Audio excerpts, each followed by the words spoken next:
across the UK, on DAB+, on your smart speaker, on your smart TV, and on your side. This is Talk.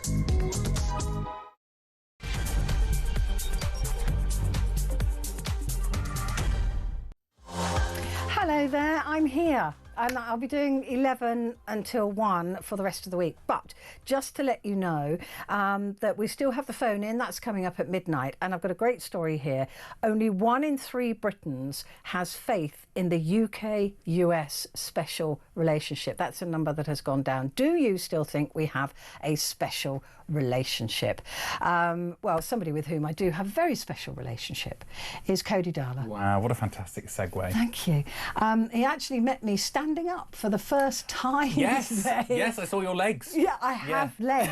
I know. Because he normally just comes into the studio and we don't, and it's like, hi. Yeah.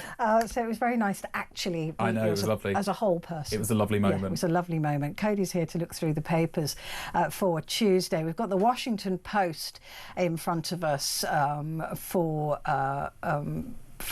Tuesday. A dark cloud hangs over vaccine developers.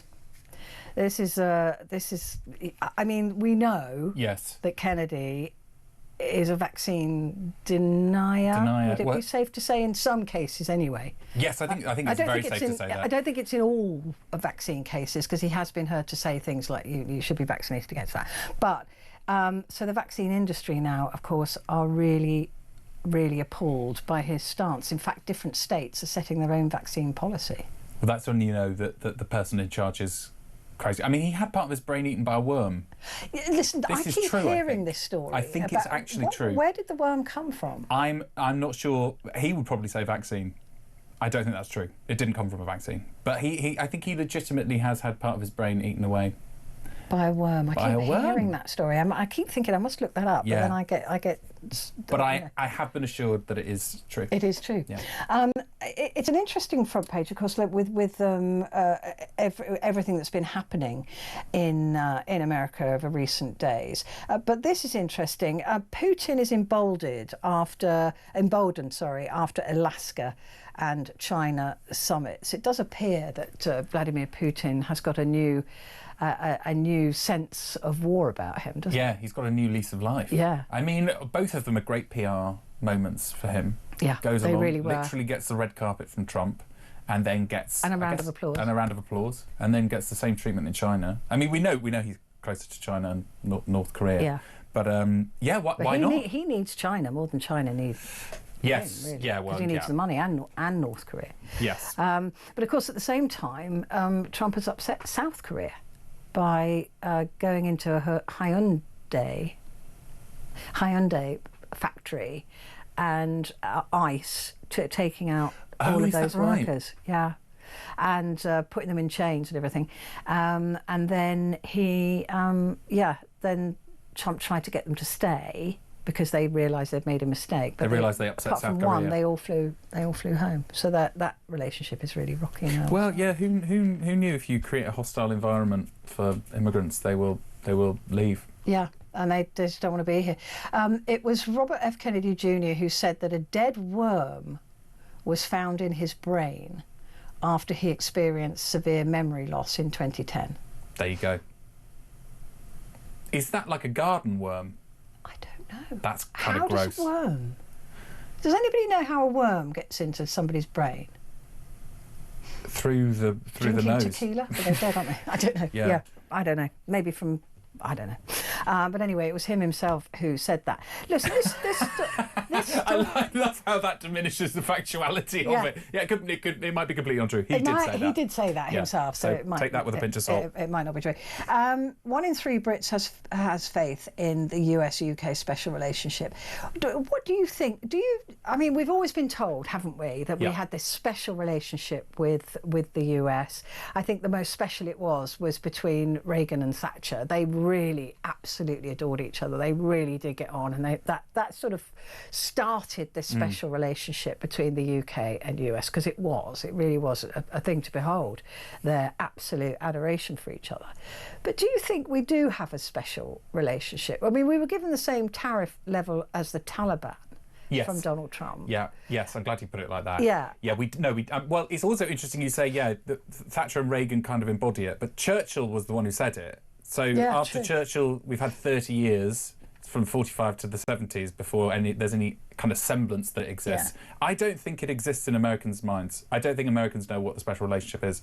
There was, I forget, some British author went to America and mentioned the special relationship to his American pals, and they were like, I don't know what that is. Really? It's a purely British creation that I think the UK needs to lean on this idea of a special relationship, and the Americans don't care. Well, why would they? There's no, the balance of power is all in America. We need America more than they need us. Yeah.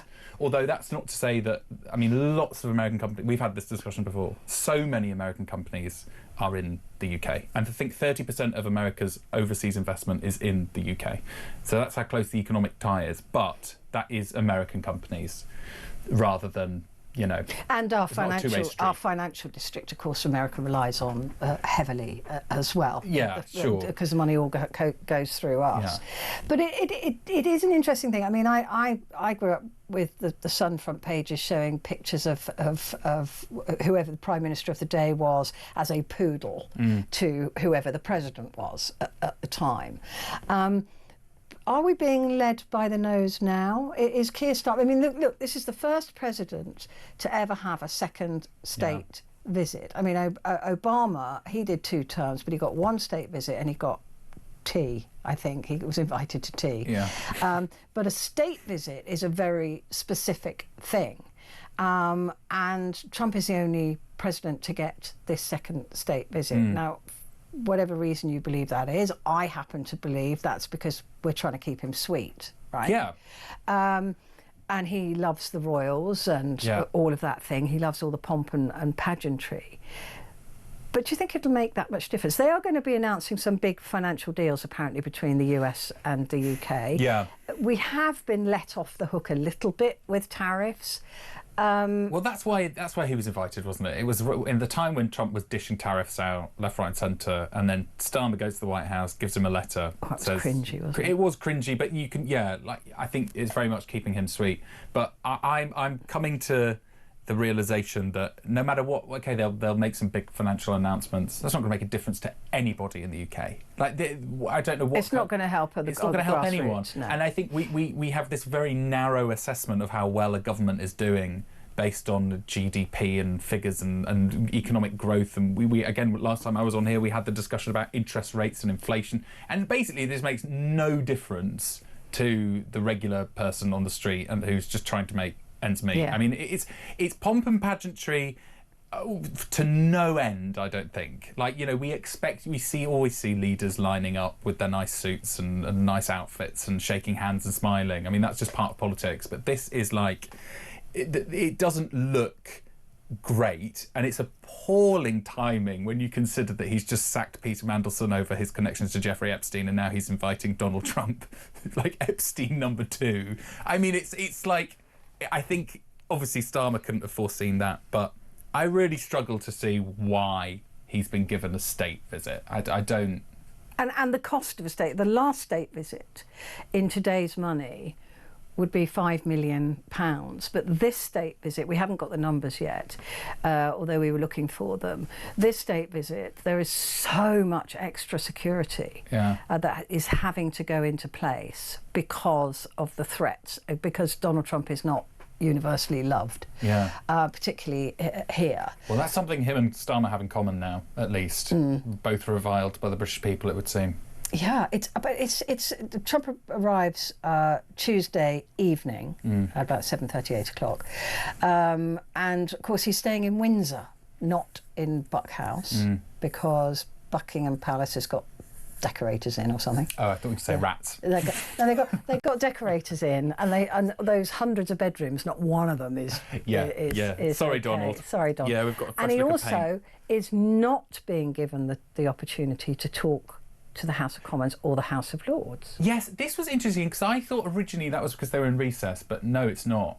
Well, last time he came over, John Bercow was the Speaker of the House, and he refused to let Donald Trump speak. Yes. So and that was blamed the that was an speaker. embarrassment. Yeah. But many people agreed with Bercow for stopping him. This time there was a big question about, oh my God, how are we going to stop Donald Trump speaking to both houses?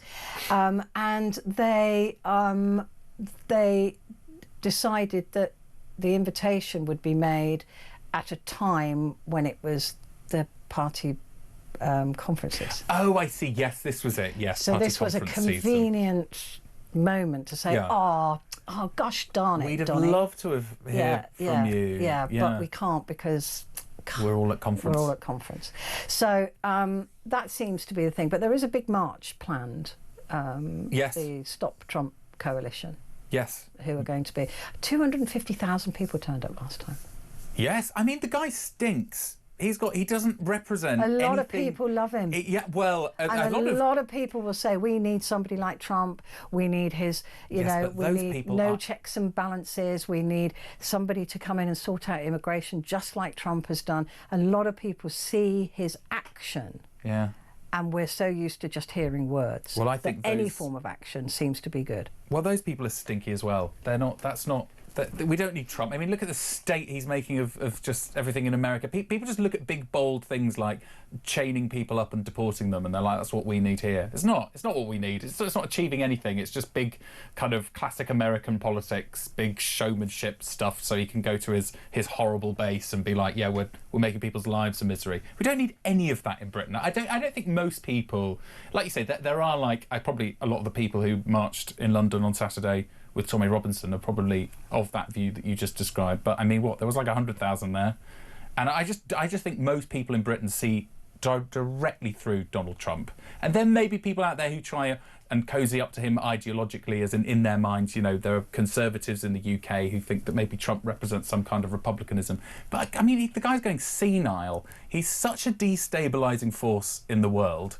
And because Starmer is so weak, we're following Trump's every demand. We're cutting, foreign aid. We're upping expenditure on defence, and I think it's so clear that we're just trying to become sycophantic. As I think that is maybe encapsulates what the special relationship has been over the last 70 years, which is Britain just being sycophantic towards Americans. Being a suck-up. Being a suck-up. And I think the vast majority of people, even right-wing people in this country, think that Trump is an awful person. And his polling has gone even further down. I think it's at minus 53 now in the UK, when it was minus 46, I think, last time he came. He's just an awful, dreadful, horrible man who, America's not improving. It's getting worse. It's getting more divided. There's more violence. I don't think their economy's particularly turning around. No. He's a terrible man. We don't need any of it over here. But he will be our guest, yours and mine. Anyone who pays tax in this country is funding his trip. Yes, I mean, actually, I guess that's why Starmer has done it, isn't it? Because I guess when Starmer invited him fresh into number 10, Starmer's expecting to be Prime Minister for 10 years. At the time, he was. I don't think he is anymore. No. But at the time, you can kind of see why that personal gesture to Trump would try and cement Starmer's relationship and this Labour government's relationship with the US Republican Party, which obviously is embodied by Trump, but I'm pretty sure they're going to go on to win because the Democrats aren't looking strong in any way. So it's just Labour trying to, kowtow to the Republicans, which I understand. To make sure that for the next 10 years we get a good deal. Exactly, exactly. Yeah. Whereas I think, in reality, we're just going to get a Reform UK government here, aren't we? Or coalition. Yes, maybe a coalition. I think we'll be in coalition for the next 20 years, which means nothing will get done. Well, it's better than having... Nothing, but it will be a coalition with Reform. Yes, yeah. Well, that might be quite good, actually, because then Reform won't be able to do anything. Well, they won't do anything anyway. They're idiots as well. I mean, look at Lib Dems. They really didn't do them any favours, did it, being in coalition? That's true, yeah. Do you think in fact, it didn't do any of us. It never does any of us any good, because nothing ever happens. If you look at any coalition, nothing... Well, it's sad, isn't it? Because it's the short-termism of British politics. Yeah. What we need is a dictator, Cody. Exactly. We need a benevolent Hey, Trump's coming over. We need Charles to hand over the crown to Trump. He would love that. He would love that. He would absolutely Let's add some stability to this nation. Let's add some stability. That's what we need. Cody and I are going to take a quick break. We'll be back with the UK papers in just a moment.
across the UK.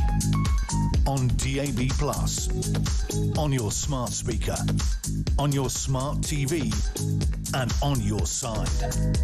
This is Talk. Hello there, this is Talk and it's Petrie here with you, and with me is Cody Darla, and we are comedy writer, I should say, podcast host and TikTok sensation. Yes. All of those things. I read unemployed. Yeah, that's basically. Yeah.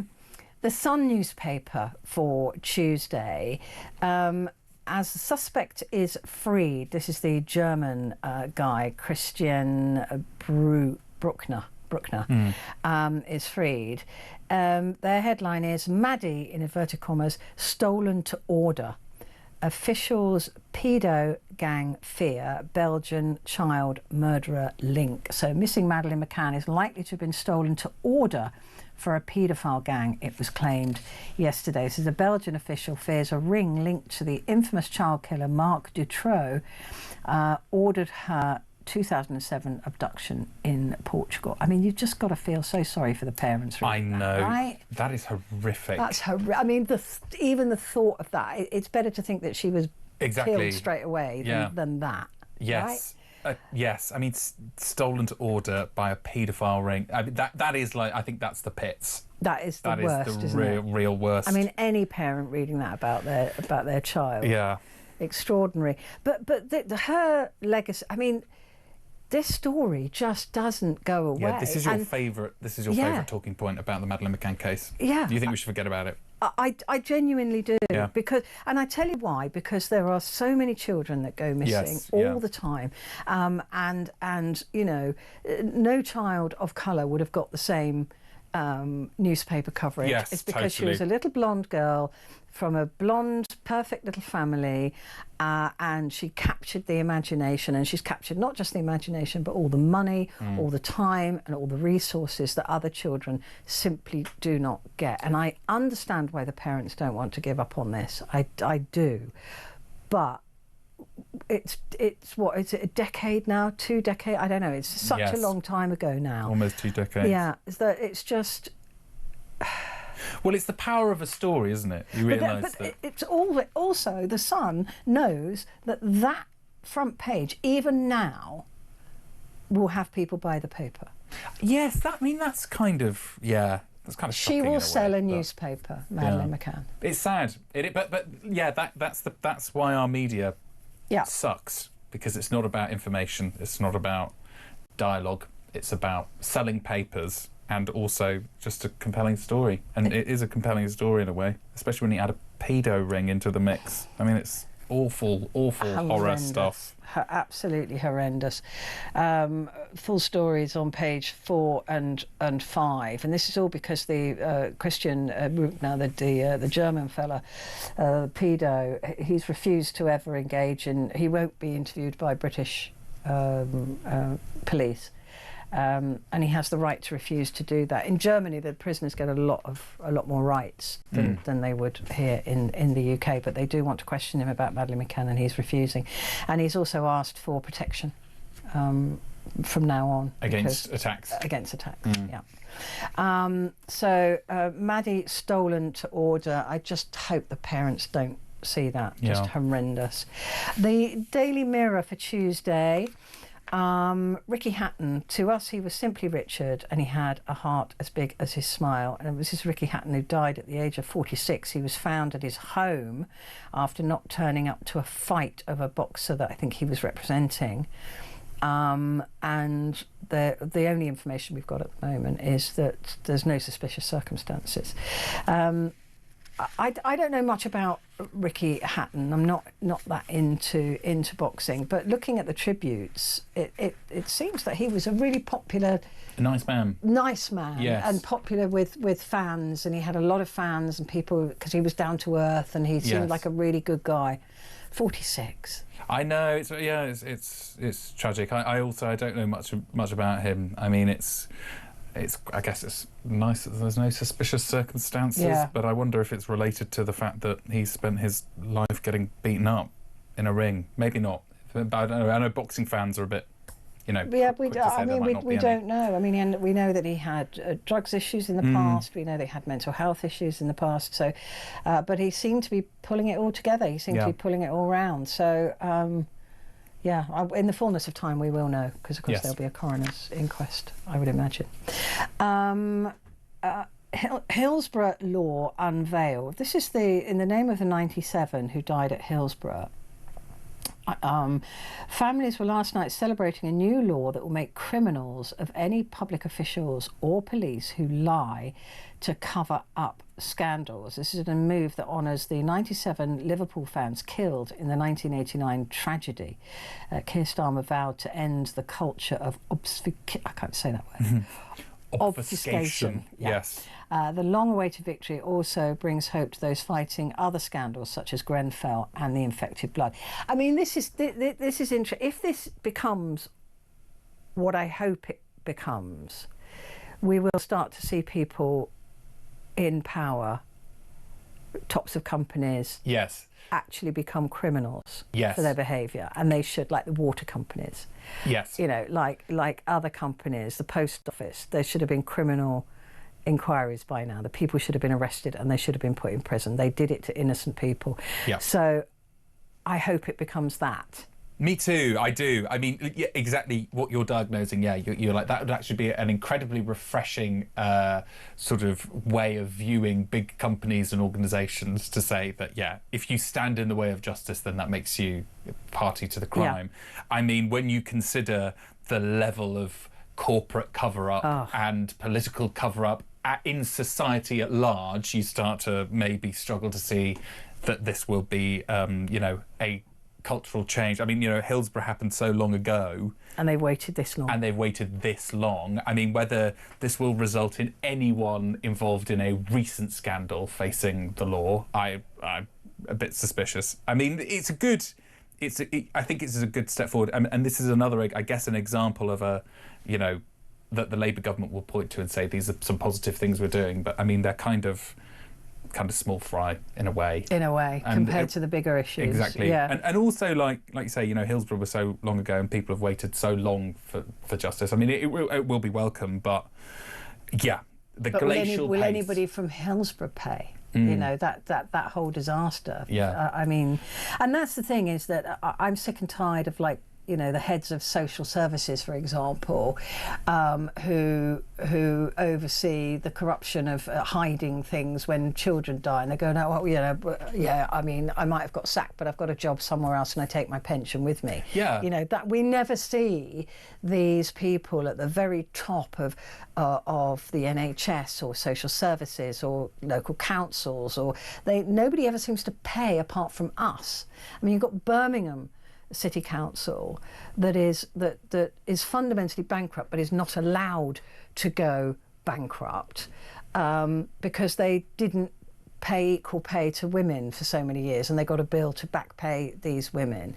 Nobody's lost their job over that. Of course not. I mean, and that's the kind of thing that I'd like to see. I agree. Is you obey the rules of the land, or you'll be you will be held criminally responsible. Exactly. I mean, people have, for decades used organisations as a cover for criminal activity, and it shouldn't be allowed. It should be treated as but like any other crime. I wonder, if we're talking about cover-ups and things like that, I am wondering whether Starmer will be hoisted by his own petard here, because there's a suggestion that he knew more about Epstein. Oh, with Mandelson. Yeah, with Mandelson, and did he cover that up to get Mandy his job? Yes. I mean, I'm just asking the question. Yes. I imagine the assessment there would be that it's not in the public interest. No one else has been harmed in the making of this scandal. Well, we don't know. Well, we don't know, because we don't know if Mandelson has ever been blackmailed. This is true. Or bribed, or had his feet held to the fire over his associations with his best pal. So we don't know. Yeah, he certainly doesn't have a history of being involved with dodgy figures. I think he's been sacked twice. yeah. Or did he resign once? I can't resigned, sacked. Can't remember. Whatever, potato. Yeah. The Times, Mandelson emails add pressure on Starmer. I don't know if you saw him earlier on today being interviewed, but he was saying that that as soon as he found out, it was untenable. Like. Yes, there was some but story. But he did due diligence. Yeah, I mean, it's very hard to believe that he wouldn't have known anything. Yeah. But there was a story about apparently, maybe this is just explaining the timeline, where Starmer goes in the Commons last Wednesday and says he has confidence in Mandelson. There was a story about 2 Foreign Office officials apparently discovering these new emails and asking Mandelson if they were real. I don't know why they'd have to ask him that, and he took until Wednesday afternoon to get back and say that they were. At which point Keir had already gone over to that. I don't know what due diligence is in government, but I would imagine it's more than due diligence if you were getting a job at Boots. I would imagine that you'd have MI5 or MI6 look to see if you were vulnerable anywhere. Well, apparently the security services advised against appointing him. They did advise against appointing him, which the Prime Minister ignored. Yes. So they would have done due diligence. They would have seen everything, or most things. They would have said he's too easy to compromise in terms of Russian, Chinese, North Korean, where you name it, Iranian influence.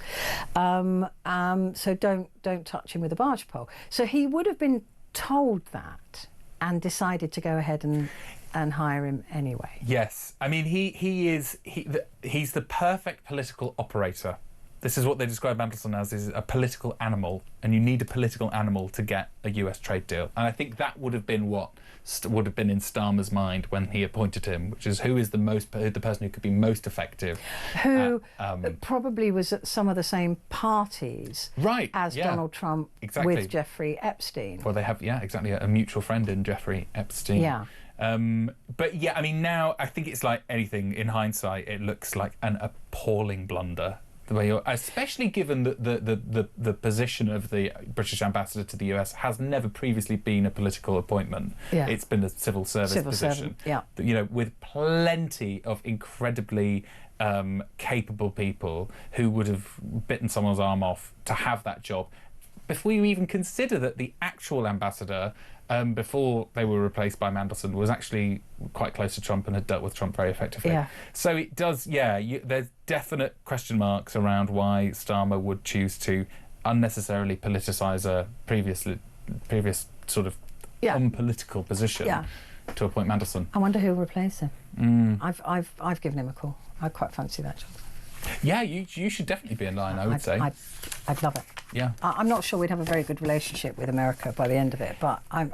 Yeah, that's true. Yeah, maybe you could be the ambassador while Trump is here on the visit. Okay, just for a day. Yeah, just for a day. Okay. You can get the feel of it. I can give that a go. Right, quick break, but Cody and I will be back in just a moment.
Across the UK, on DAB+, on your smart speaker, on your smart TV, and on your side.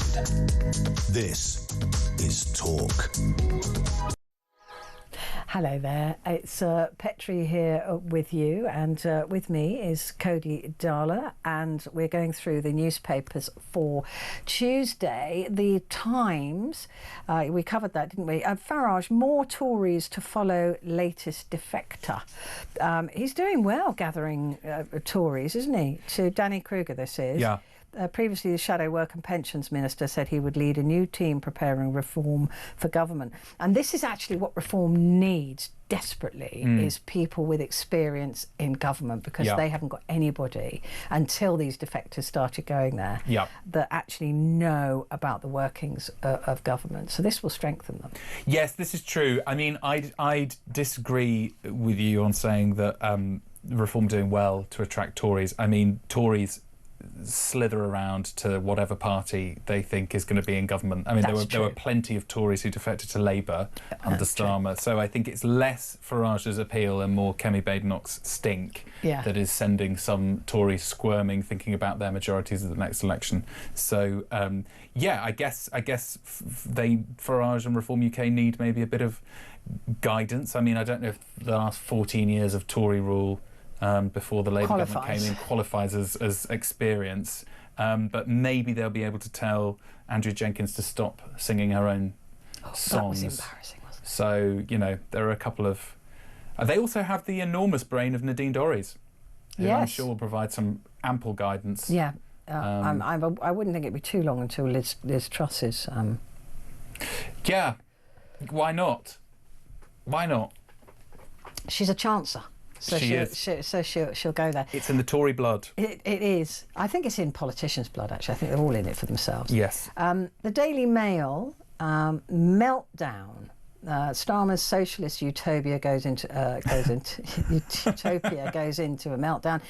Key number 10 aide quits over vile slur about Diane Abbott. That was snog, marry or avoid. That was and he went avoid.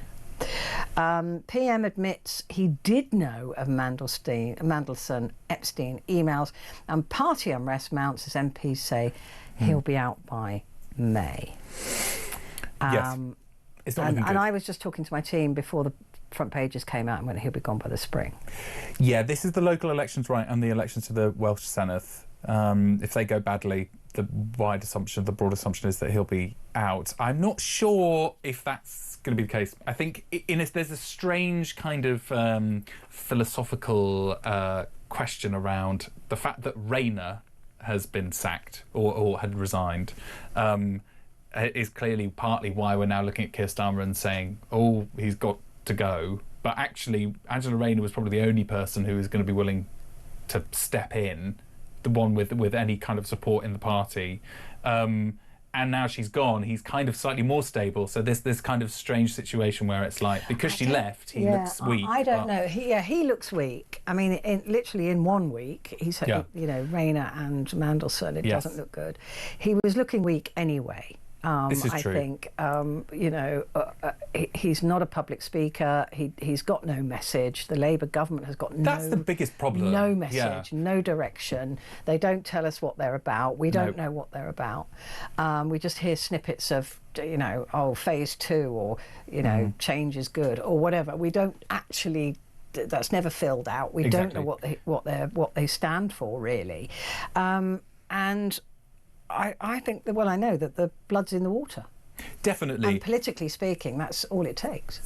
This is you're absolutely right. I mean, I was thinking about this in terms of, it's quite amazing how something, as soon as it's floated, the idea of Starmer leaving, no matter whether that's based in reality or any kind of, I mean, I know there's been these high profile resignations that doesn't make him look good, but the more people kind of manifest a Starmer resignation or a stepping down or a change of the guard, the more it kind of becomes this like bogeyman that then eventually becomes real. And I think Labour will be very, very, very reluctant to allow Keir Starmer to resign because of the immediate comparisons with the Tories. And this is, if Labour are going to have anything at the next election, it still needs to be that they're not the Tories. I mean, it's going to be Labour versus Reform UK, and I think any small unnecessary instability will be latched onto by Reform UK, and it will be the nail in the coffin. So I think they will try and keep hold of Starmer, I think, for the rest of the Parliament. What about the threat from Andy Burnham? Yeah, well, Andy Burnham... Well, he's not an MP, exactly. so he needs to have a safe seat, and there's no such thing anymore. Exactly. I mean, he's very popular in Manchester. I personally like Andy Burnham, but he's also creating a campaign machine, isn't he? He's recently supported this grassroots, I guess, Andy Burnham's momentum. I mean, you need someone who could step in. I think Andy Burnham would be quite good, but again, he's just another...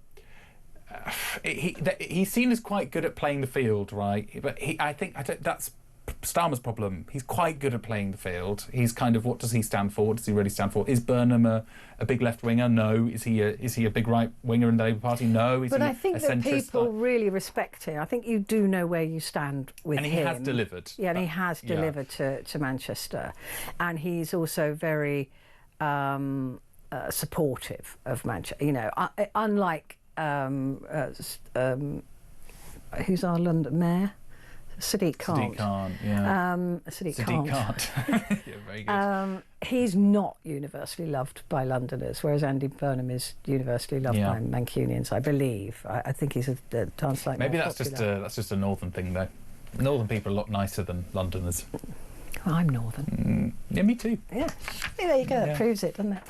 Yeah. Stephen has sent a message. As Cody, massive fan of yours. Oh. I could listen to you all day. Would you consider being a new presenter for Talk and do your own show? Oh, Stephen, that's so kind. Absolutely not. No. No, I would. Maybe I would. Maybe. I would. Maybe. Oh, thanks, Stephen. That's very really kind. Nice, isn't it? That's so nice. There's always one that likes you. There's always 20 that will be Stephen will be the one. I'm pretty sure on this channel. Thank you for being the one, Stephen. The Eye, Starmer fights for his future as Mandelson row deepens and key aide resigns. So we've had a look at that. DWP imposes gagging order on disabled people working on PIP review. Ooh, sounds interesting. The Daily Express, millions will face another surge in food bills. And it's interesting because this is the headline that occurred to me when you were saying, we were talking about that new law for people that have suffered, such as the Hillsborough victims, is that's not what people worry about. This is what people worry about, right? Aldi boss warns Chancellor to protect retailers from rising costs in the budget, or we will face another surge in food bills. And I'm astonished every week when I do my shopping. It's like, I set myself a budget and I try to stay in that budget, and I just get less and less for it. Really? Yeah.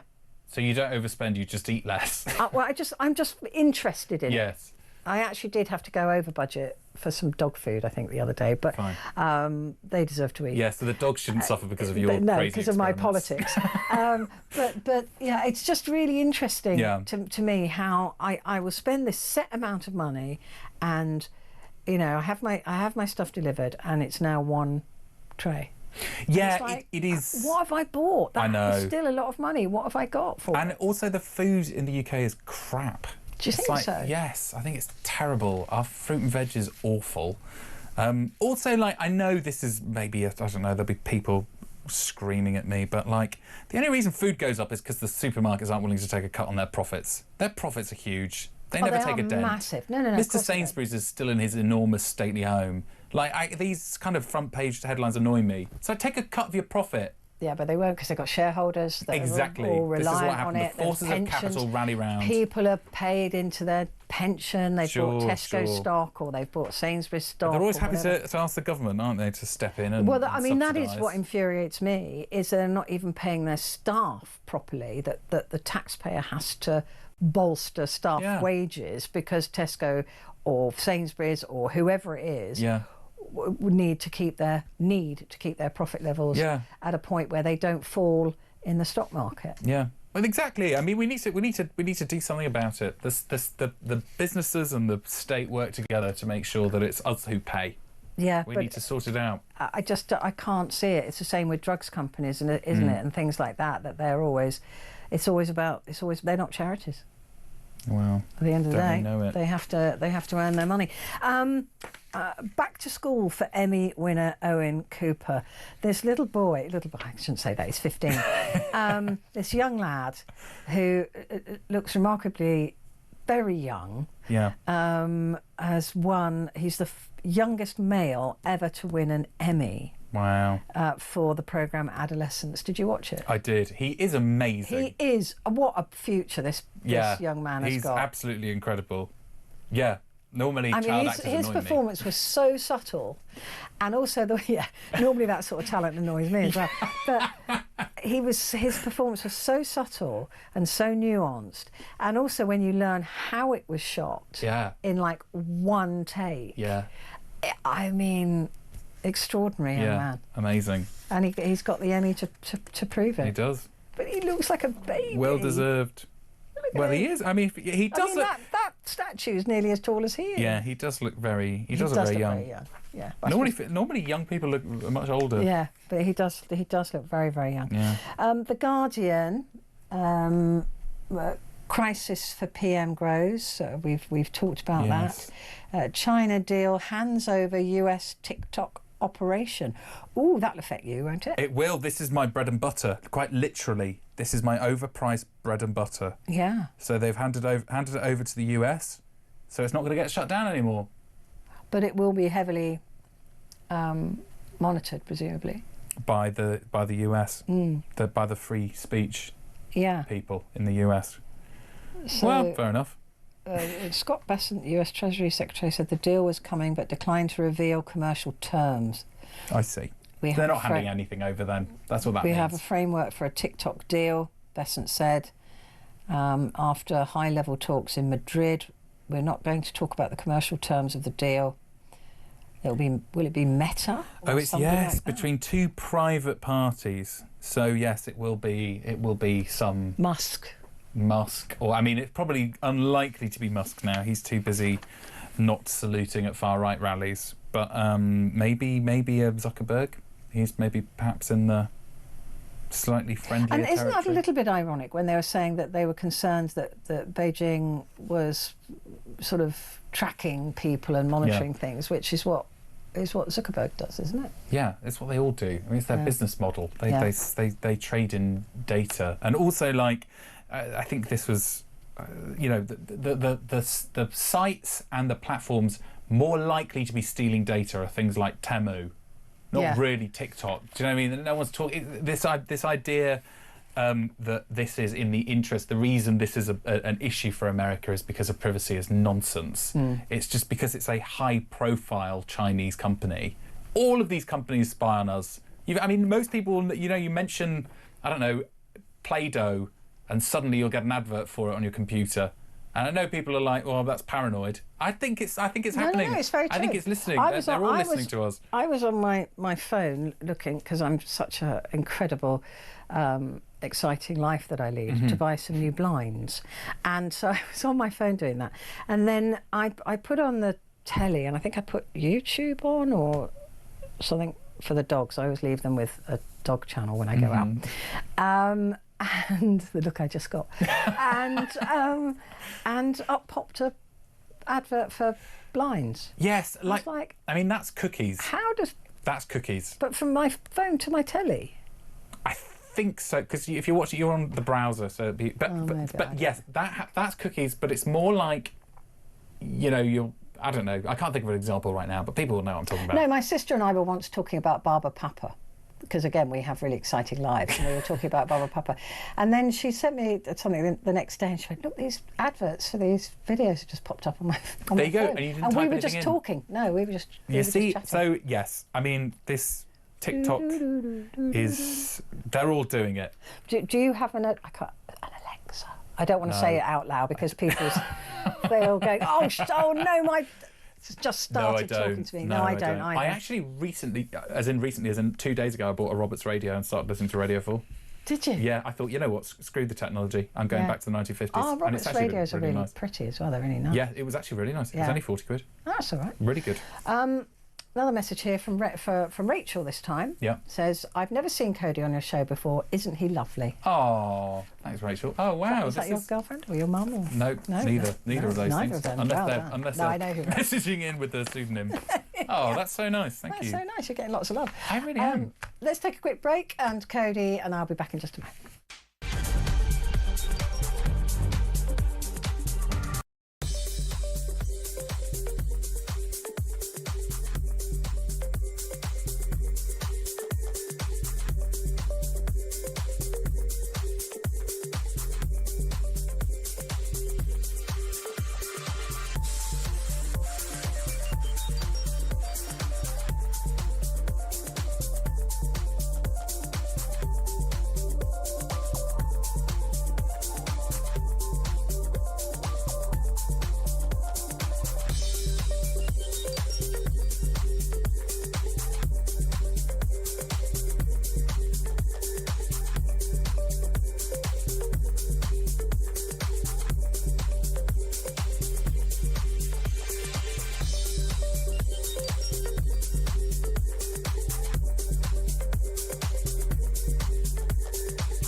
Across the UK, on DAB+, on your smart speaker, on your smart TV, and on your side. This is Talk. Hello there, this is Talk, and it is Petrie, and with me Cody Darla, who is a comedy writer and podcaster and TikTok sensation. Yes, sensation. Have I missed anything? No, I don't think so. No, I don't think so. Anyway, let's have a look at the Independent. Let's go there. PM, I'd have never given Mandelson the job if I'd known. I don't think anybody believes him. Yeah. It's so hard when... This is what I mean about manifesting a downfall. It's almost... You're like, whatever he says now, everyone's like, well, you're going to be gone in 6 months. Yeah. It's very hard to come back from that. And it's also very hard to believe that the Prime Minister, in appointing probably one of the most important jobs in the world.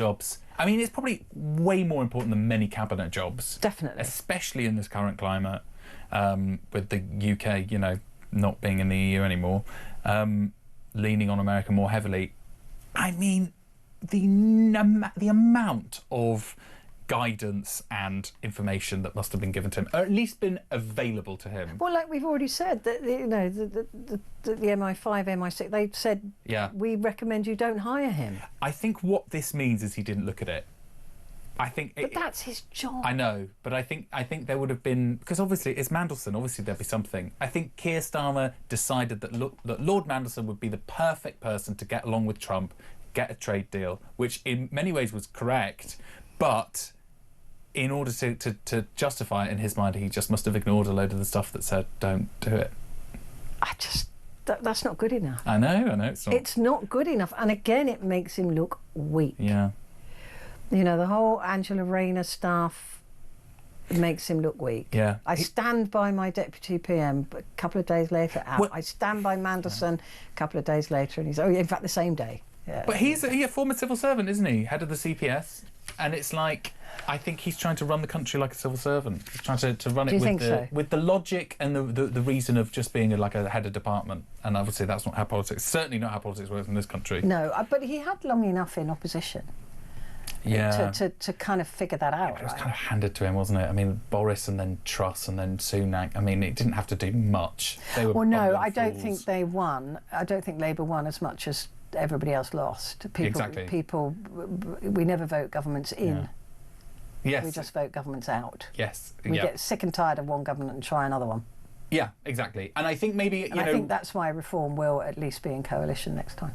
Yeah, I think you're absolutely right. I think you're right. I mean, the Tories are non-existent and Labour are so unpopular. It's hard to see unless the Lib Dems really turn things around. I mean, they're doing very well, the Lib Dems. Don't get me wrong. I like the Lib Dems. I like the Lib Dems, but but it's kind of like, what's the point of them in a way? I mean. I do know what you mean. Pick a side, God damn it. Pick a side. Lib Dem who? I don't know. I think they're great. Stephen's asking, am I drinking cranberry juice? No, I'm drinking Ribena. Sorry, because I'm a child. Just so you know, we have a special cordial hour on this programme, so it's all very exciting. But yes, no, it's Ribena. Lovely. I can't wait to get out of here. I know, I'm sorry. I mean, look, and that wasn't an advert because they haven't paid me. I'm not sponsored by them or anything. It's just that's what Sam brought me in. The other big story actually on The Independent, I do want to look at this. Constance Marten and rapist partner jailed for 14 years for the baby death. That was a very strange story. I remember that at the time. Yeah. She was an aristocrat, came from, you know, a good family, lots of money. I clearly see some mental health issues, but it seems like she fell in with the wrong bloke. But yeah, they left their baby in a carrier bag in an allotment or something. An allotment, yeah. And she'd already had a couple of other children taken away from her, I believe. Yeah, right. So she was worried about having this one taken away. They escaped the hospital, didn't they? Didn't they run? I can't. Do you know? I don't remember the details of it. It was some time ago because they've only just been sentenced. So it's 14 years. Yeah. I mean, it's just a very bizarre story. But part of me feels sorry for her because I do think there were definitely mental health issues with her, and I think she was so scared about having another child removed from her for some of the issues that she had, that they probably took risks and took chances with the baby that they shouldn't have done, and that child then ended up dying. Yes, that was the motivation, wasn't it, to keep the child, not to kill it. And it is it's a sad story. It's sad, obviously sad for the baby as well. Right, let's go to news with a wink. Oh yeah, they're keeping that, are they? Yeah, they've decided to keep that. As much as I take the mick out of it every single day, they're going to keep it. News with a wink. News with a wink. Not good. So, me glum, I'm Prince Happy. Honest. Prince Harry says he's happy with his new life and his book Spare. He was just to correct the record, and he says, I didn't air my dirty linen. This isn't news with a wink. This is like news with a typo, left, right and centre. This is...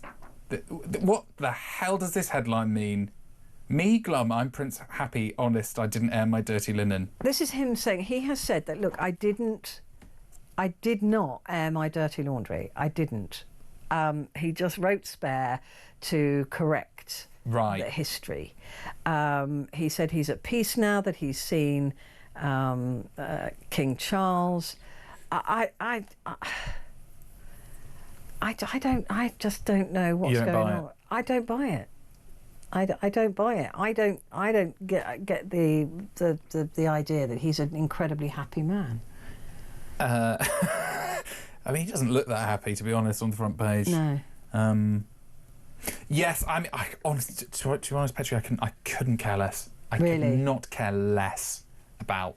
I don't care if Harry and Charles are getting along. People are absolutely fascinated by Harry and Meghan. Well, they love to hate them, don't they? They're like public enemy number one. We love people to hate. Yeah. In the UK. Yeah, we do. We love it. It's like you say, we vote governments out. Yeah. We hate people. We don't like people in this country. No. We hate them. Yeah. With a passion. Yeah. And then there are some people we tolerate. Yeah. That's the difference. I think that's a fair assumption, actually. But I like the life I live. I hope he does. I don't wish him any ill will. But like you, I find it very difficult to really dig deep into any emotional reaction. Yeah, I mean, I just think I would probably do the same if I were born into the royal family. A bunch of freaks, aren't they? No, I want to hang out with them. The King's lovely. Sorry, yeah. Kate seems lovely. Carol has said, my daughter told me about that. She's talking about the things listening to you. Oh, yeah. She put a wedding dress size 10 in Google, watched all ads everywhere, turn out to be just that. Now I leave nothing in watch lists or search. I can't cope with the haranguing. So, so it's just like all the adverts. And the other thing that annoys me, I was going to say this, if I buy something like a washing machine, right, I suddenly get adverts for a washing machine. I've already bought a washing machine. I don't need 2 washing machines. But they don't know you bought it, that's the thing. They do know I bought it. There should be, yes, but I mean, if the tech bros were interested in not haranguing us, they would maybe create some kind of function that once you bought it, just go away. I've already bought the washing machine. I don't need 4 washing machines. The worst version of that is when you think of some random object that you're like, I wonder if I'd want one of those. Immediately decide you don't want whatever it is, and then you spend the next 6 months getting adverts for that thing. That is the worst version of that. Oh, Cody, thank you so much for coming in, and we will see you very soon. So thank you very much indeed. See you soon. Right, now it's just you and me, and we're going to be talking about whether you believe that we still have that special relationship with the US. And of course, the reason I'm talking about this is because the President of the United States is joining us. He's coming over tomorrow. No, what is it? What time is it? Oh, God, I'm getting confused. Today-ish. This evening, Tuesday evening. So he will be here as our guest. Every taxpayer is paying for his visit. So do you still think we have that special relationship with America? Give me a call.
across the UK. On DAB+, on your smart speaker, on your smart TV, and on your side. This is Talk.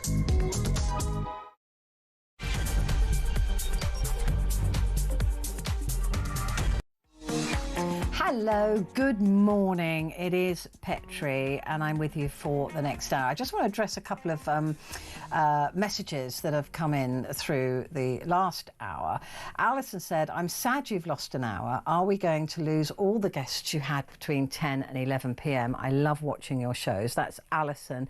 And Gary said, was tonight's schedule change a one-off? I switched off after 15 minutes and only came back on by chance to check. I'm glad I did.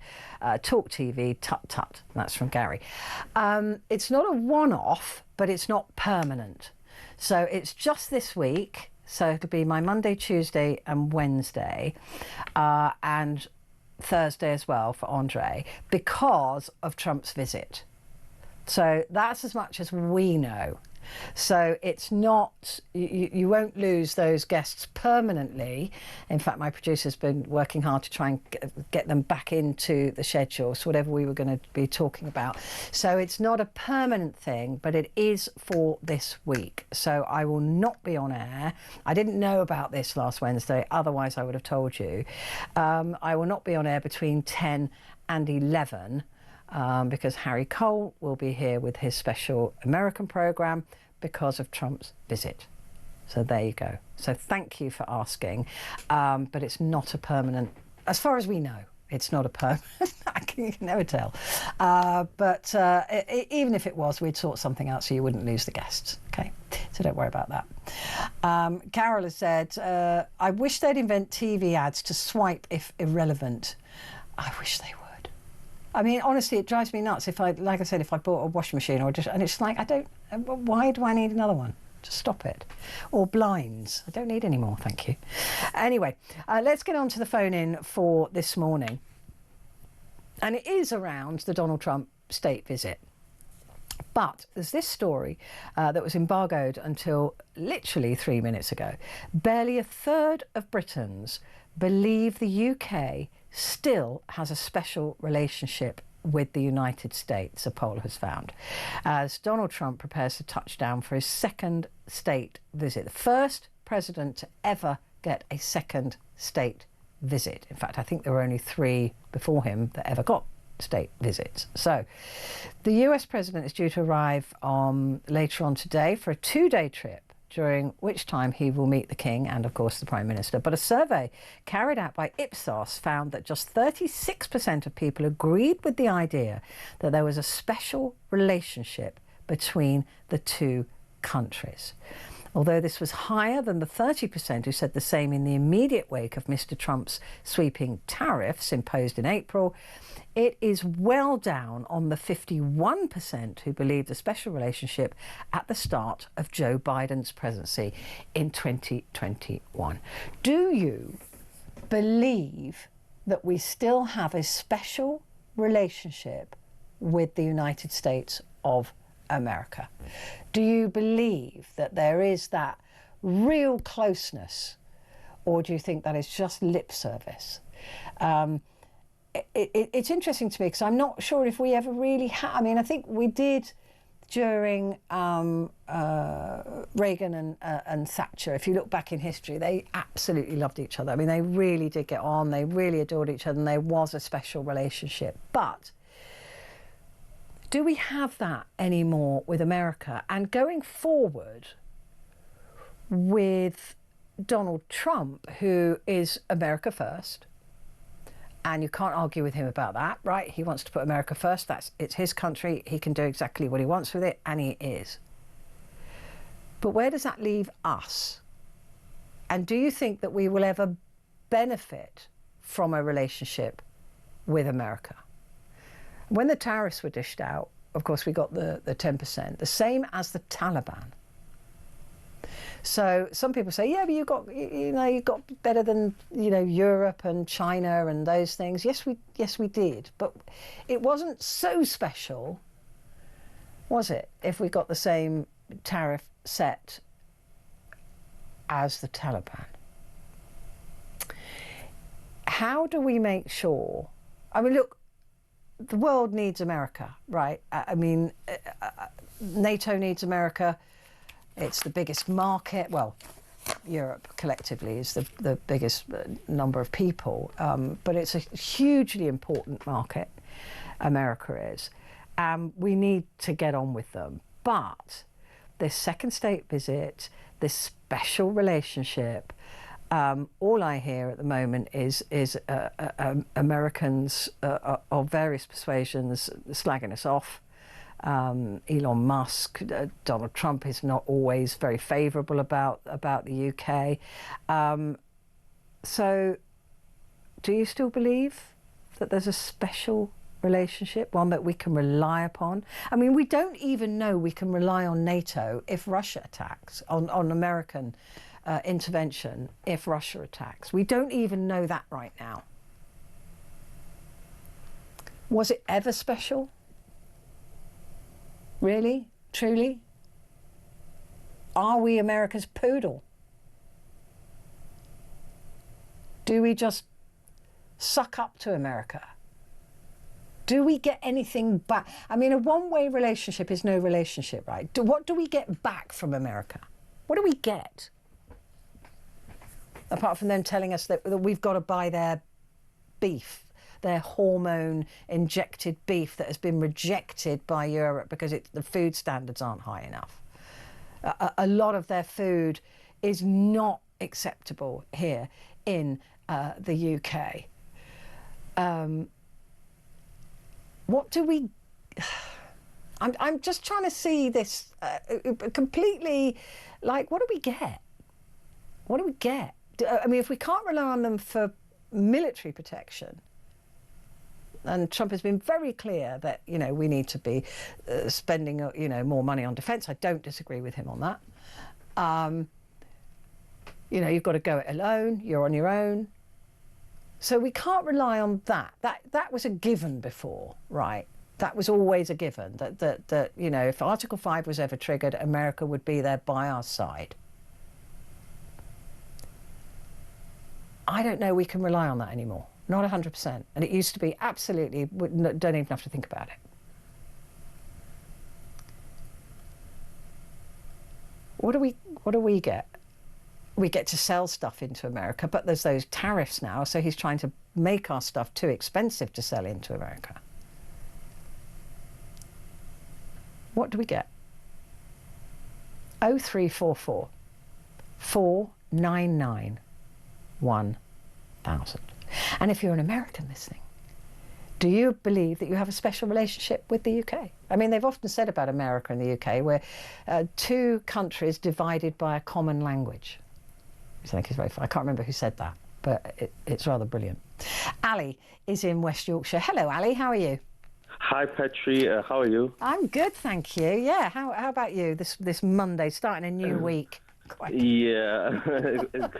I was quite sort of disturbed about what happened over the weekend with the thing in London. But in terms, I'll just talk on your issue in terms of the UK-USA special relationship.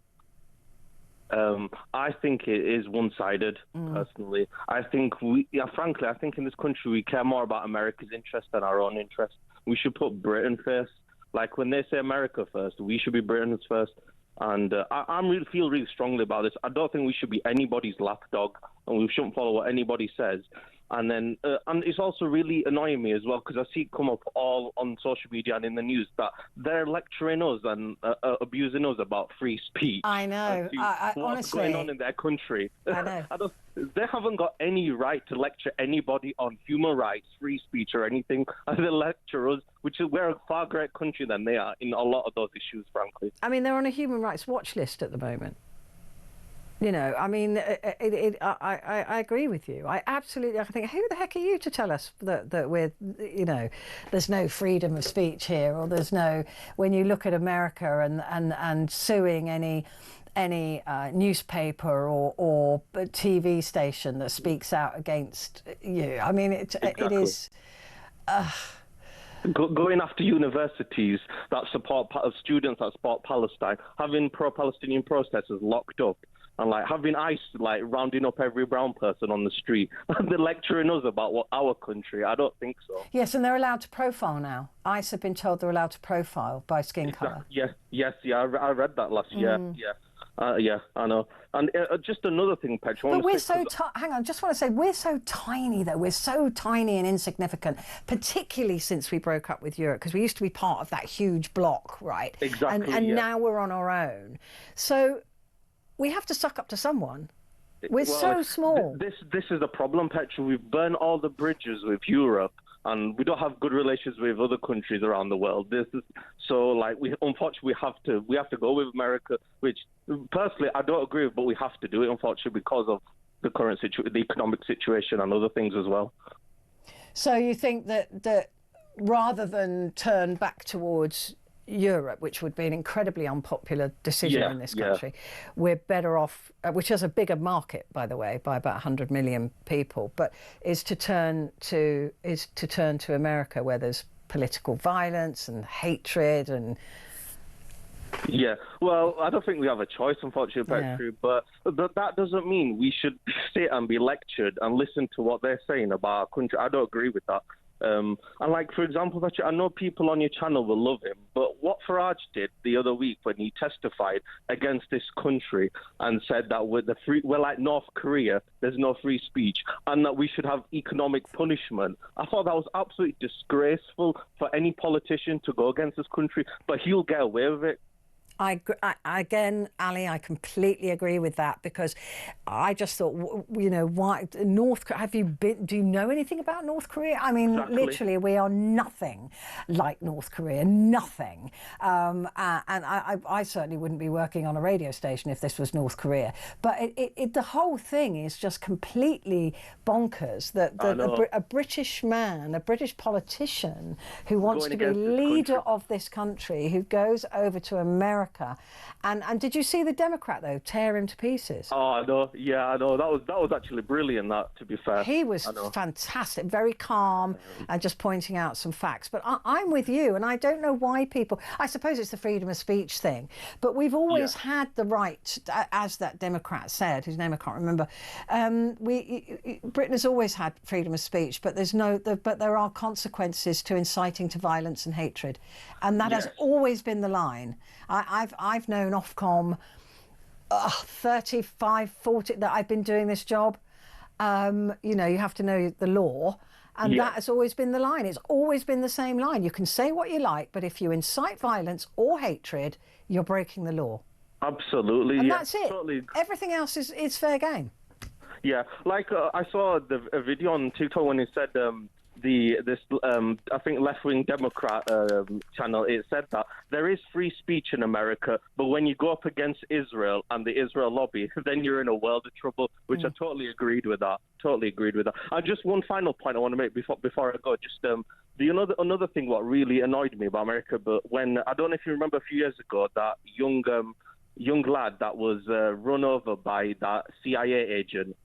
And in the UK, Yes, in the UK, and I think Harry Dunn. That's his name, Harry Dunn. Yeah, well remembered.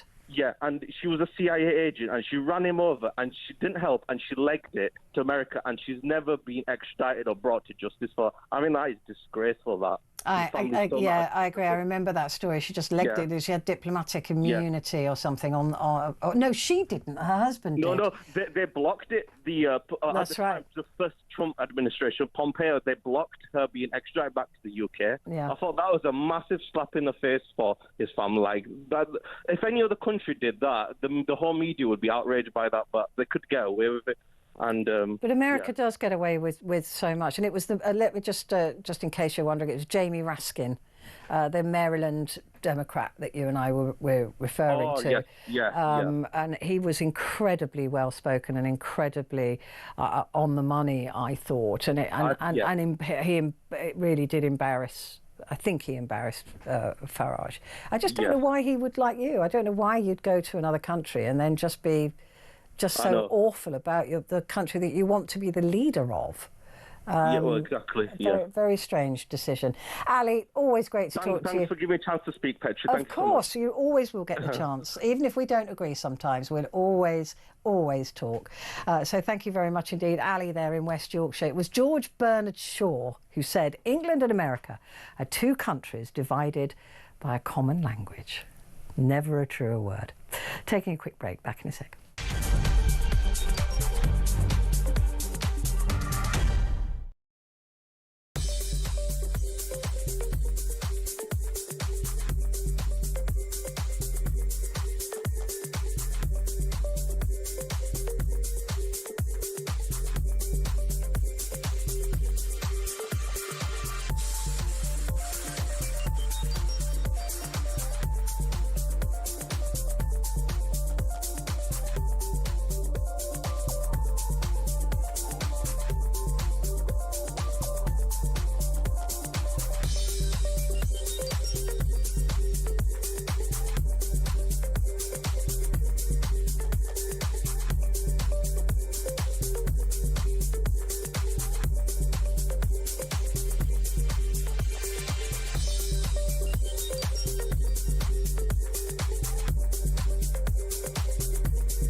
Across the UK, on DAB+, on your smart speaker, on your smart TV, and on your side. This is Talk. Hello, good morning. This is Talk, and it's Petrie here with you. And we're talking about the special relationship that we're told we have with America. Barely a third of Britons now believe the UK still has a special relationship with the US. And I wonder really if we ever really did have a special relationship. Look, we lent on America, we relied on America, particularly when it came to defence, and I think that is quite shocking that we got away with that for so long.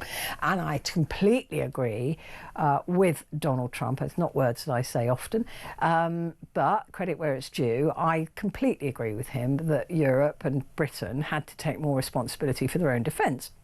It was completely unfair, unjust and unbalanced that we relied on America to grow their military in order to protect us all the time. We were shrinking ours. So I absolutely think that we relied on them, and probably that's why we sucked up to them for quite a long time. But do we have a special relationship? Do you feel that there's a special connection between us and America and American people?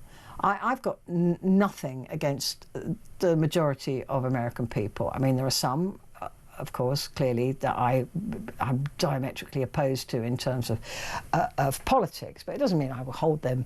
It doesn't mean I dislike them. I might dislike their views, but I do think that I don't know if there is a special relationship with it. I've always felt closer to Europe, and clearly I've spent more time there. You know, I absolutely adore Germany, and I love the German people. I spent many years living in Germany, and I loved it there, and I just adore the people. I love Berlin. Munich is absolutely stunning. The Black Forest, I spent a lot of time there. It's a great country, and I feel much more akin. I spent a lot of time as a child in Spain and in France. So I think I feel closer to Europe in that, and we are physically, of course, closer to Europe. I've been to America. I thoroughly enjoyed my time in America, not so much in LA, weird place, but I walked in LA and I got looked at like I was a nutter because I was actually walking. But New York I loved, and I would love to go back to America. I wouldn't go to America right now. I probably wouldn't get a visa, but I wouldn't go there right now. But is it a special relationship? Are we cousins? Are we close? Is it? Do you feel like we are similar in our outlook and our intentions and our way of life? Is that what makes us close? I don't know. I mean, I have my view on that, but I'd love to hear yours. Do we have that strong, special connection with America? 0344 499 1000. You can message as well, as you are doing, which I love. Put the word talk and then send your message to 87222. Brian is in Whitley Bay. Brian. Oh, hello, Petrie. Good morning. Good morning. I agree with what you've said, about the, Maggie Thatcher and President Reagan. They loved each other. Relationship. Yeah. As a kid, I remember seeing them on the TV. So I think that was a very special relationship that America and Britain had back then. I'm not so sure about now, but I mean, like you, I do love Americans. I find them really charming, very friendly, bubbly, and they're just lovely people. I don't know if you know this place at all. Have you ever heard of Washington Old Hall? That's the ancestral home of George Washington, the first president of the USA. Right. It's up in Washington Village in Tyne Weir. That's his ancestral family home. No. I was up there a few weeks ago. You do get a lot of Americans there going visiting the place. So I did not know that. Yeah, it's his family, his ancestral family were were born there and lived in the big manor house up in Washington. Washington Old Hall, it's called. It's a huge manor house. And that was his ancestral home, George Washington's family.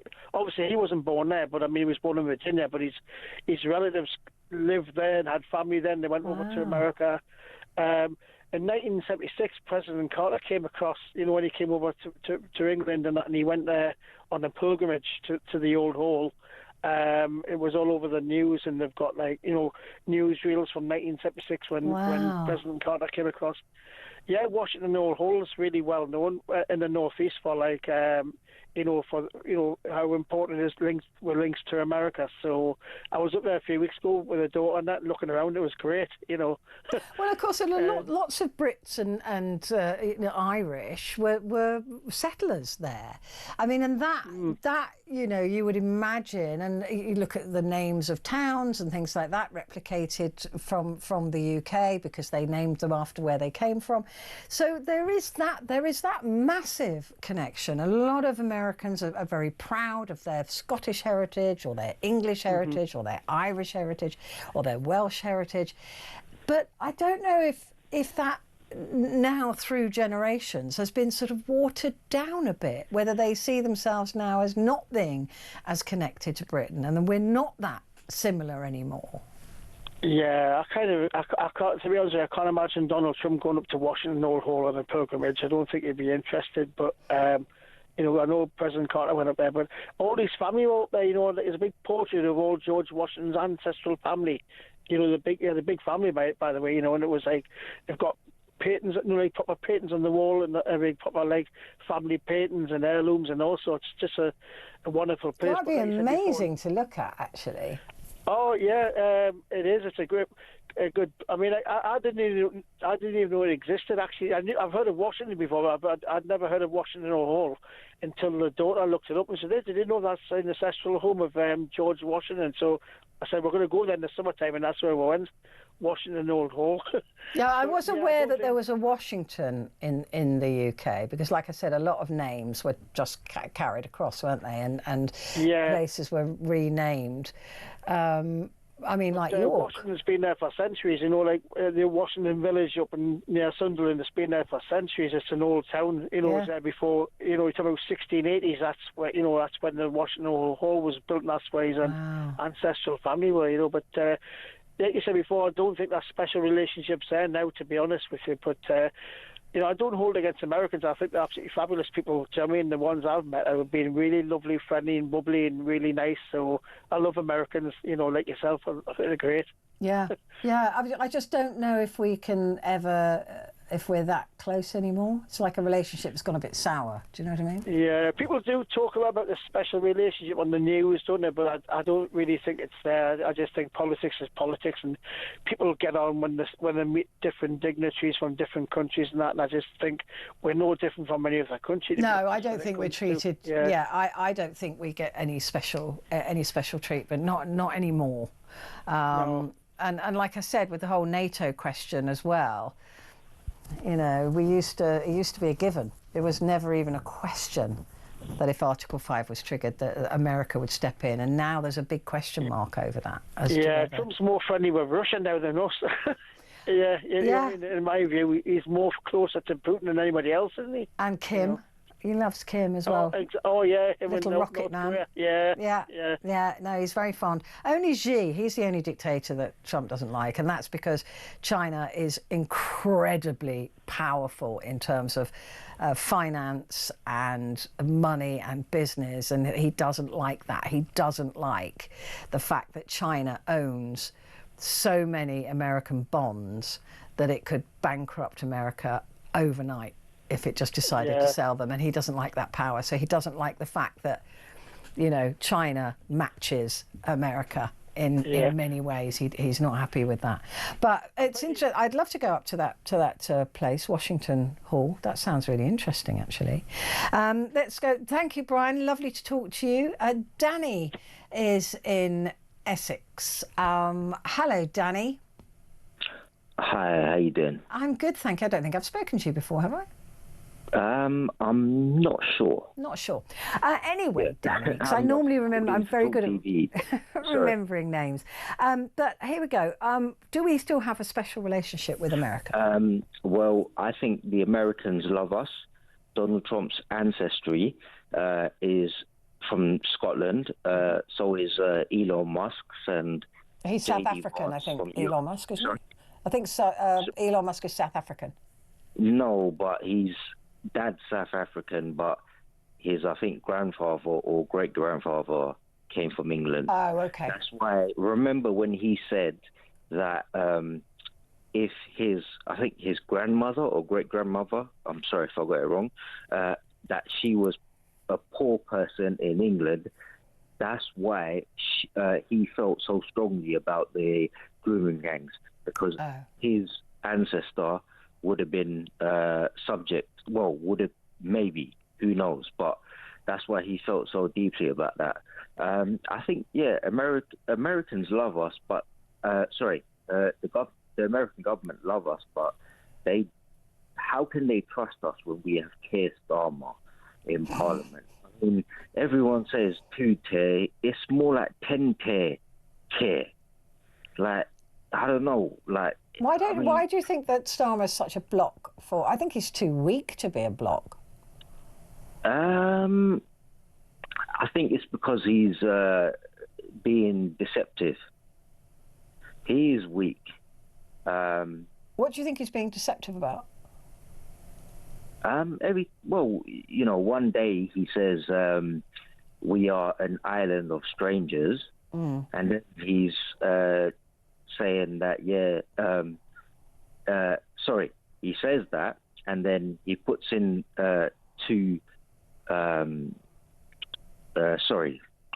puts into action that migrants should be treated quicker than British citizens. So I see what you mean. Yeah, he says one thing and does another. Yeah. Yeah. Yeah. I think that he doesn't really know what he's he's doing. I mean, we've seen so many flip-flops, haven't we, from him? I just don't think he's... I just don't think he knows what he wants to do. I think, honestly, I genuinely think that he just doesn't... He doesn't know what he wants, and we don't know what he wants, which is part of the reason we don't trust him. I don't trust people who flim-flam and flip-flop and, don't say, look, this is who I am. And I really admire people who will say who they are. Even if I don't like that, I'm like, good, I know who you are, I know what you are. You know who I am and what I am. That's great. I just can't bear people who hide or aren't clear. Do you know? And I think that's where Starmer is. And I mean, it's actually, look, I'm second generation immigrant. I'm a Sikh, and what I find so strange is there are veterans who served 10, 15, 20 years in the British Army. Yeah, my dad was in the army. But these guys are on the street. But if you just come here illegally on a boat from France, which is a safe country, so refugee status nonsense, and they come through about 3 or 4 or 5 or nearly 10 countries, that's not acceptable. They get into 5-star hotel in Canary Wharf, by the way, which isn't too far from me. No, it's not. It's literally just around the corner. Yeah, but I mean, look, this whole argument about five-star hotels, it's a little bit disingenuous because yes, these were 5-star hotels, but they have been closed down because the company want money from us, from the government, to do their place up. So they give it to the government for a year. You've got 3 or 4 blokes to a room. They're not wearing white fluffy towels and going down for breakfast in the morning, being waited on hand and foot. It is not a 5-star experience. Let's just put it that way. Okay, why are all these hotels getting fresh mattresses, fresh everything? Because there's more than one bed in each bedroom. Sorry? Because what they've got at the moment is one bed in a room. And so all these mattresses that you see going in are because then put in 2 or 3 more beds in that room. Yeah, but then why are they... I can send you clips where they're throwing like hundreds, if not thousands of mattresses at. So well, they might have bed bugs or something. It's the Britannia Hotel in Canary Wharf. I'm sorry, but that is... I mean, it's at least minimum £120 a night per room. Yeah, but what I'm saying is that it's when people say they're staying in 5-star hotels, everybody imagines that they're popping down to the spa and having a massage, and that isn't. They have a swimming pool at the Britannia. They have a spa. But whether are they allowed? Have you? The reason I ask this is because we have never seen. Hang on a minute, Danny. Hang on. Sorry. Have we ever seen photographs of these people using the swimming pools? Well, I'm not sure why. They're not, and that's the point. They close the swimming pool down. Please. These men are not going to take pictures of other men. Yes, they are. They all take pictures of their rooms. They take pictures of their fake Gucci. They take pictures of all sorts of things. But we've never seen them in white fluffy dressing gowns, lounging around a pool, getting a massage. Okay. So why are they available for tennis lessons? Was it called? Tennis lessons, music lessons, English lessons, but when is the lesson that they need to know certain rules? I agree. Listen, I'm not saying... the only point I wanted to make is that the 5-star hotel is a really misleading statement. But I completely agree with everything else that you're saying. The first thing they should be taught is to leave women and girls alone. They need to be taught, you know, how to behave when they're here, and they don't get those lessons. The whole theory around the English lessons, obviously, that's obvious, so that they can communicate, but the other lessons are to keep them out of trouble. To know the law. Huh? They need to know the law. I absolutely agree with you, and I think it's absolutely disgusting that they don't. Sorry, one last thing. What I'd like to say is, if this country was in a war, I would fight, for Britain. I would go and fight, and if I could get anyone to refuge, it would be like my family. These guys, if people believe they are refugees and Laura, why are we taking the people that run away and leave their mum, their daughters, their family behind? Surely these aren't real men.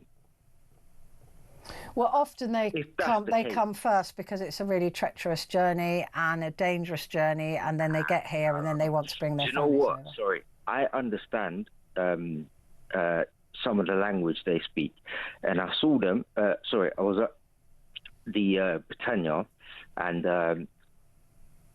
there was a lady standing next to one of these new arrivals, and she was all good, you know. She was like saying refugees are welcome. Anyway, this guy is talking to his friend and saying, I can't wait. Translation, I can't wait to get her alone. Yeah, I mean, that's horrifying. It's horrifying, and I agree. I'm not saying that it's the perfect system. I'm just dealing with the narrative. Danny, great to talk to you. Please do call again. I've got to take a break because I'm very late, but I will be back in just a moment.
Across the UK, on DAB+, on your smart speaker, on your smart TV, and on your side. This is Talk. Hello there, it's Petrie here with you until the top of the hour, and we're talking about our so-called special relationship with the US. Barely a third of Britons believe that the UK still has that so-called special relationship, and I'm just wondering, really, how long ago did we lose it? I don't know. I don't know how special is meant to be. P has said, what about building a better working relationship with Canada? And you would think that would be where the special relationship is, right? Because they're part of the Commonwealth. Our king is their king. So I would have imagined that we would have been much closer to Canada. And maybe that's on the cards for the future. Andrew said, what special relationship? It's all for show. When Trump imposed tariffs on us, somebody should have reminded him that the UK was the first to take up arms with them after 9/11. Even with an amazing Mandy as our ambassador, we should have got a better deal. And that's from Andrew. And you're absolutely right. The only time in 80 years that Article 5, which is you hit one, you hit all, in NATO, the only time that was ever triggered was after the attacks of 9/11 in America, and we stood by America immediately. And Trump, even a while ago, not that long ago, was saying, you know, well, if we needed Europe and the UK, would they stand for us? I doubt it. And it's like, does somebody ever tell him the history, like the one time that Article 5 was triggered in the last 80 years, we all jumped in and helped, including Canada and including every NATO member, actually. We all jumped in to help the United States. I'm just trying to think of the timings. Right, do you know what I'm going to do? I'm going to tell you about the competition, then we're going to go to a break, and then we're going to speak to Robert. So, sorry, Robert, I'm going to hold you for just a moment because I'm up against it time-wise.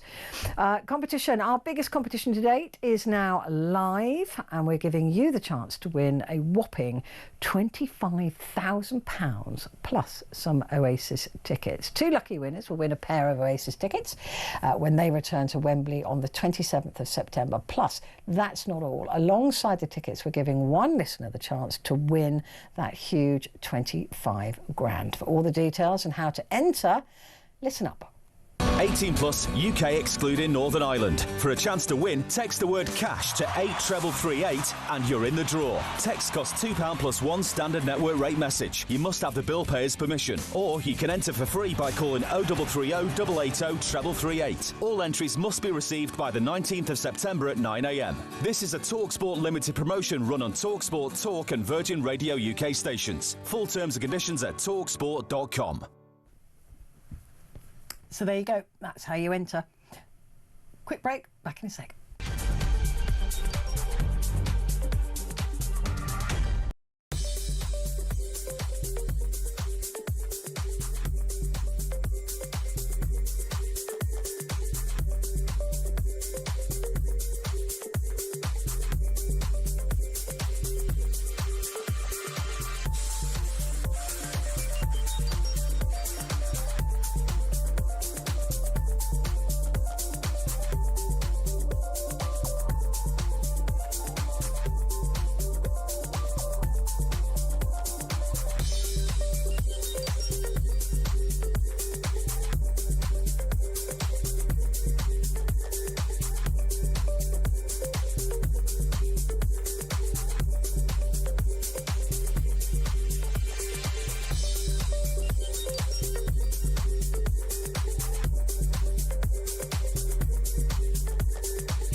Across the UK, on DAB+, on your smart speaker, on your smart TV, and on your side.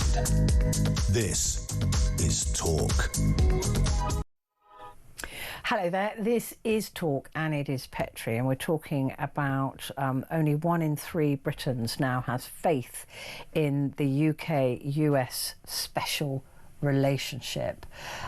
So do you think we have a special relationship with America? Look, this president is getting 2 state visits, not 1, but 2. First president ever to get 2 state visits. And he's arriving tonight. He'll be in the UK, in England, I should say, by this evening. And he's here for 2 days. So, it's in Windsor. It won't be in London because Buckingham Palace has got decorators in, apparently. So it's going to be in Windsor, which I think is just more controllable in terms of security. I think that's why they moved it to Windsor. And they're spending millions on this of our money. We're paying for dinner for Donald Trump. Makes me so cross. But also we're paying for dinner for the King and Keir Starmer, which makes me equally cross. They can afford their own. So, so he'll be here with that special bond that we have with the US. I'm just asking a simple question. Are you one of the 1 in 3 or the 2 in 3 about the UK-US special relationship? Let's go to Robert, who's been waiting a long time. Robert, thank you for waiting. Have we got a special relationship with the US?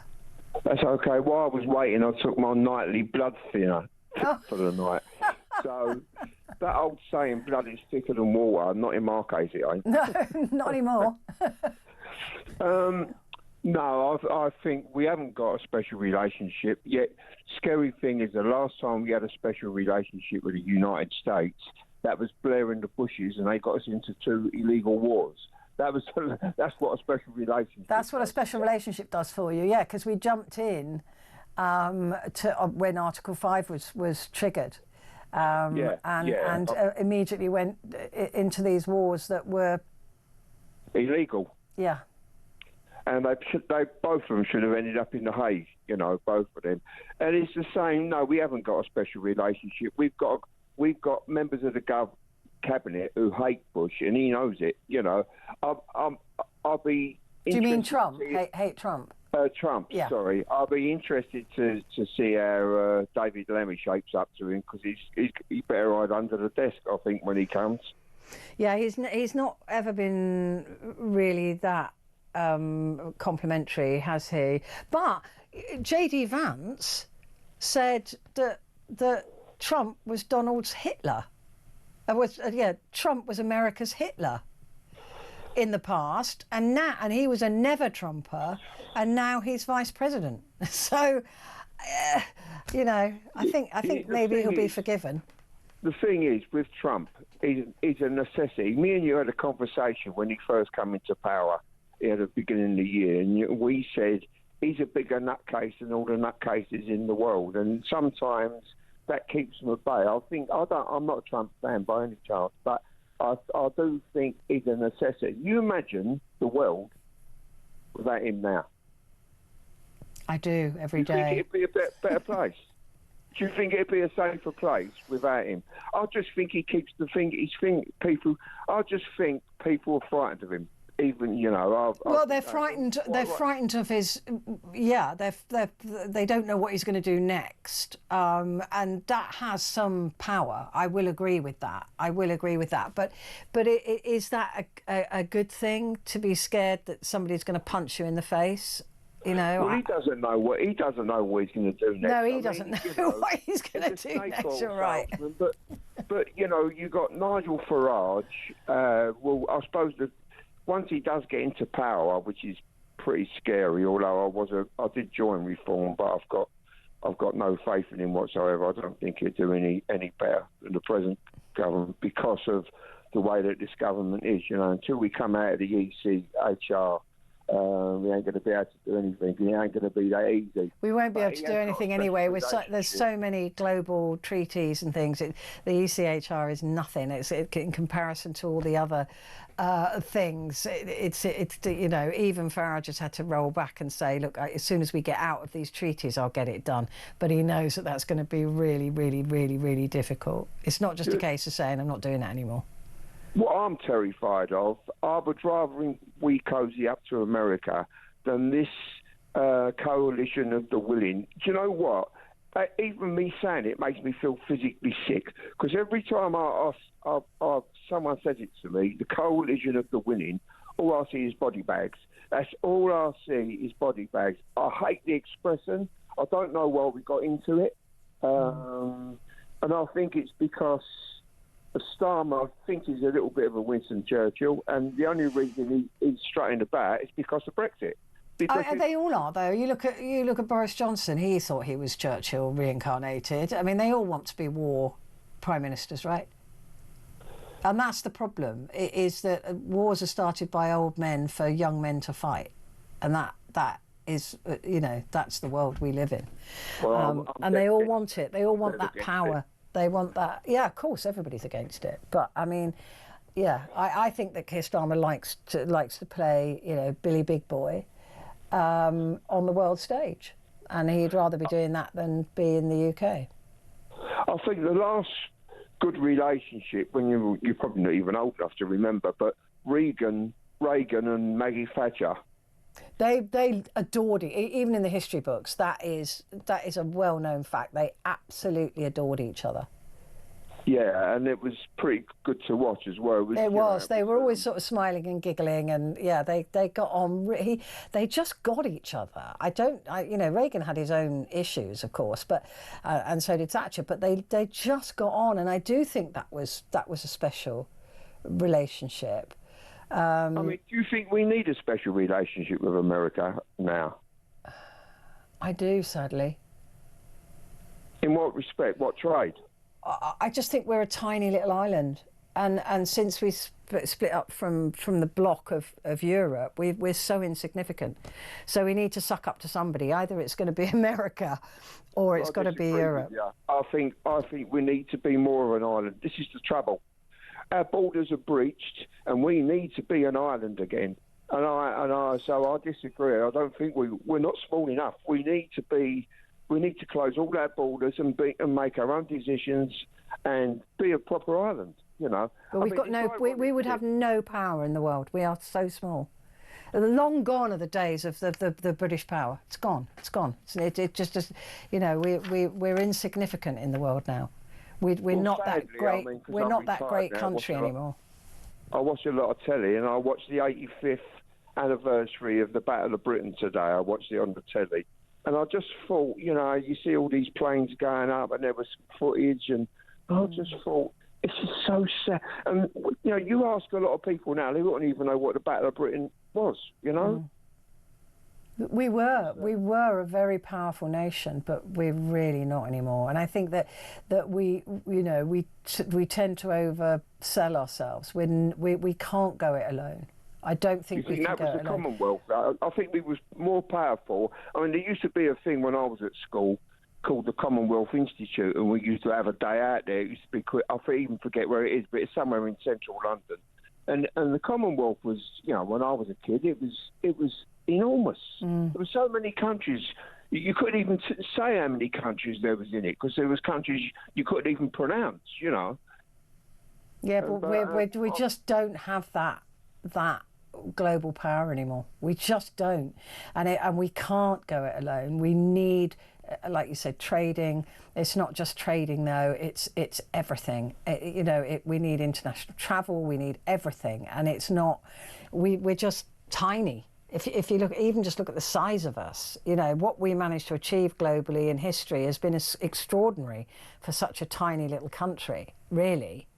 We were the pioneers. We set sail we found America, Australia, all of these things. We're not that anymore.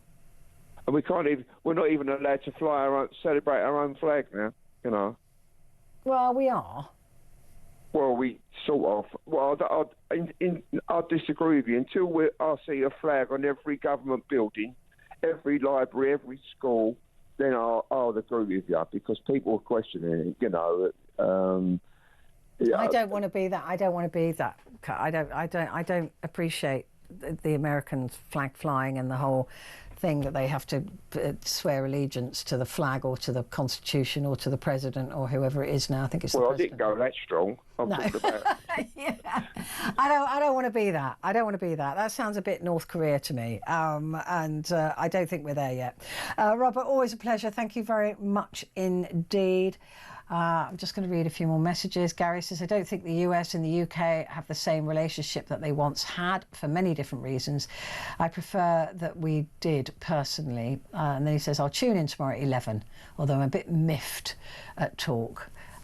He's miffed that I lost that hour. So I won't tune in until 11. I won't read, for the sake of not blushing. Gary, I won't read out what you said, but thank you very much indeed. Great show as always, Petrie. talkTV, boo! Yeah, there's been a few messages coming in about that, but it's only for this week.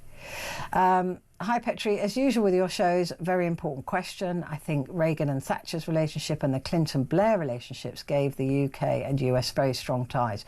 We no longer have the same relationship, but I do think they'd come to our defence in a time of war. The fact that we even have to think that that is a possibility when it was never been questioned before, I think that is important. And this one says, Talk, I really hope that Trump will put the boot in when he reluctantly meets Keir Starmer. Remember him telling Trump that Sadiq Khan was a mate of his. How embarrassing. Only King Charles can save the day after Mandelson getting the sack. Starmer will be grovelling, and rightly so. And that's from Owen in Cheshire. The one thing that I do agree with that is that I think that the soft power of the king will be the most powerful thing around that table. So I agree with you on that. Very briefly, I mean, literally, you've got a minute, Sarah. Sorry. Sarah in Liverpool. Special relationship with the US? As the previous caller said, it depends. And as for anybody saying that they come to our aid in time of war, it took the bombing of Pearl Harbor for America to come into World War II. Yeah, they wanted to get rid of old ammunition stock as well. It's a very good book about it. Yeah, and the old rust buckets, don't go there. And as for anybody saying that Trump is great and, oh, he's marvellous, he is a overgrown playground bully who is so volatile. You don't know when you've got him from 1 minute to the next. He's the love child of Capone and Henry VIII. That shows you the psyche we've got in charge of America. And this guy will bully and cause all kinds of trouble. We've already seen what his former best buddy done at the weekend. Do we really want somebody be friends with somebody like that? This is a guy who you